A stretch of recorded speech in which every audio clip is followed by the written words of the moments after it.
Jumpa lagi dengan Sudut Pandang, kali ini bersama saya Bayu Sugarda. Program ini merupakan kerjasama antara Astro Awani dan Jak TV. Edisi kali ini kami akan membahas pertikaian di Timur Tengah, terutama di kawasan Palestina yang telah berlangsung lebih dari setengah abad.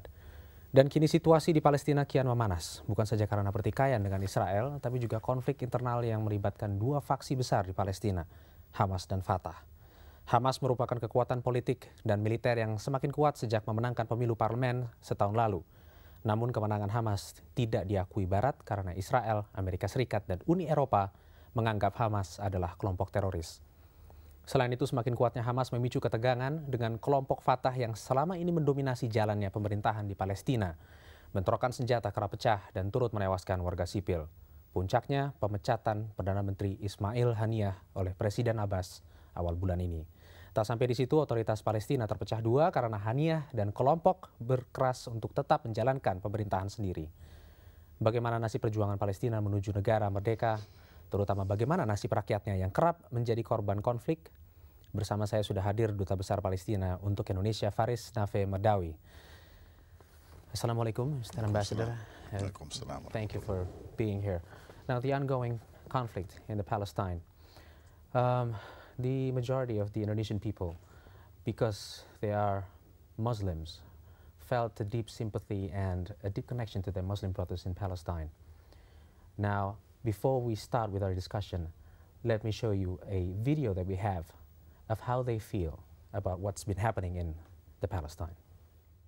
Kalau saya lebih melihat bangsa Palestina sendiri juga mungkin mesti komit dengan internal mereka sendiri, karena saya lihat mereka sendiri pun masih gontok-gontokan antara mereka sendiri.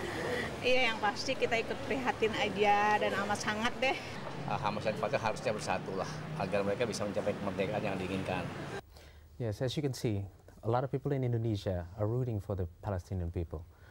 But it's not about Israel and Palestine anymore, is it? It has become more complicated than that, because Fatah and Hamas is now fighting each other and dozens of people are killed. Well, let me first take the opportunity to thank you for hosting me and wish the audience of your station all the best, and in general all the Indonesian brothers and sisters for their concern. And of course, we should not be taken by the moment, politics. Sometimes we try to forget the original story and the context of the situation. The audience, which had been interviewed, for example, by your camera, they talk about internal problems. They did not talk about conflict between Palestinians among themselves. And I think this is very realistic. I trust that the public in Indonesia do have the sense of the situation, despite the fact that they are very far away. So, of course, there is now, we have got a major problem within internal situation. But this is a result from the original fact, which is the Israeli military occupation, which is the longest in the history, as I can remember, which is still existing for that long. So you can imagine that that original conflict, which we are not able yet to solve, actually the whole international community had failed to solve up till now, is producing, of course, what we call another earthquakes. So there is a major problem that we are suffering, and this is also the audience, they were talking, that we should unite to solve the problem, which is the occupation itself, and to get our national agenda into our hands. But in this case, the Prime Minister Ismail Haniyah was being dismissed by the President Mahmoud Abbas. Do you truly believe by dismissing the Prime Minister Ismail Haniyah from his position as Prime Minister can solve the problem, in at least end the violence? Now, to dismiss or not to dismiss a government, or to reshuffle a government, or to form a new government, this is within the powers of the president, any president, whether it is in Palestine or in Indonesia or anywhere else. Now, do we question the wisdom of what, whether he is doing it properly or not properly? That you have to judge it by the situation. Now, what we have got here in Palestine is a situation where the government, which is already in place, with Brother Haniyah being the Prime Minister, had failed to deal with a situation which is actually people's lives are in danger. There was no political crisis inside the government as such, because it is composed of Fatah, Hamas, and others. Actually, the current Prime Minister, who is now within the emergency government, was already a minister in the previous government itself. Now, If you are a prime minister and you are yourself the minister of interior and not able to deal with a situation in which your own party is an element which is taking the action, so obviously the president would not, of course, deal through such government. So he found himself in an emergency situation. That is provided within our constitution. Aren't you afraid that it's going to go against the wishes of the Palestinian Now, people? these are Remember that Hamas has been elected last year by the majority of people in Palestine. And another thing is, let me quote President Hosni Mubarak.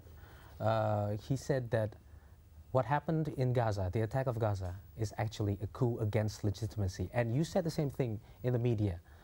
You said that it's a coup by militia, but you denies it absolutely that it has anything to do with Hamas or Fatah.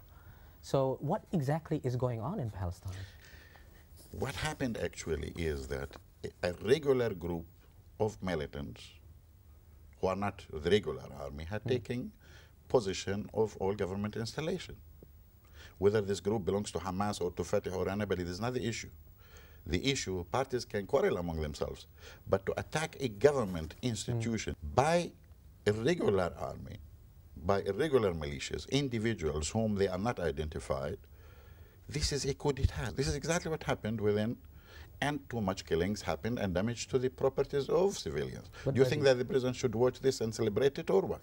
Are you saying that Hamas has no command over its militias, or?